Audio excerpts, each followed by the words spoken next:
Cool. Look, I've been here before. When President Obama and I came to office in 2009, he put me in charge of implementing the Recovery Act, which helped us recover and rebuild during the Great Recession.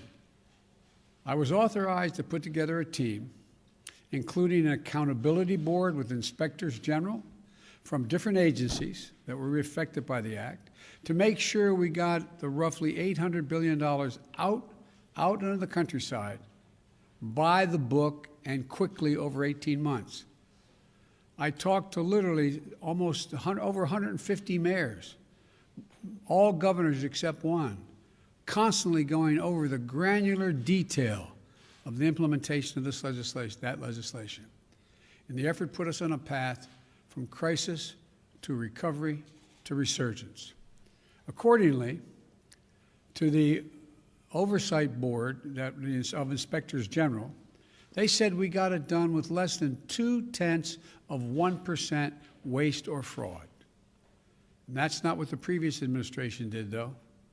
When the Congress last year passed the CARES Act, the Congress created a committee of inspectors general to make sure every penny of that money was spent as it was directed.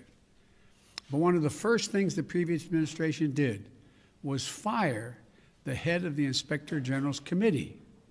So when Congress passed what was intended to be a small business relief program, it instead became a free-for-all for well-connected companies. And mainstream businesses, from hardware stores to beauty salons, that needed the help most were left behind. 400,000 are now gone.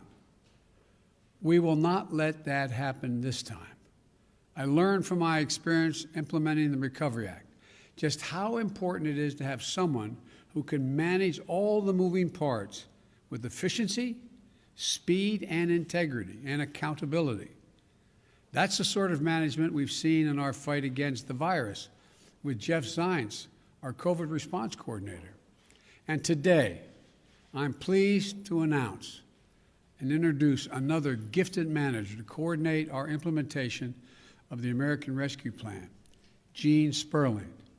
Gene will be on the phone with mayors and governors, red states, blue states, the source of constant communication, a source of guidance and support, and above all, a source of accountability for all of us to get the job done. Gene's been here before. The only person in history to serve as director of the National Economic Council twice. He led successful efforts to deliver relief to small businesses and unemployed Americans in the Obama-Biden administration and in the Clinton administration.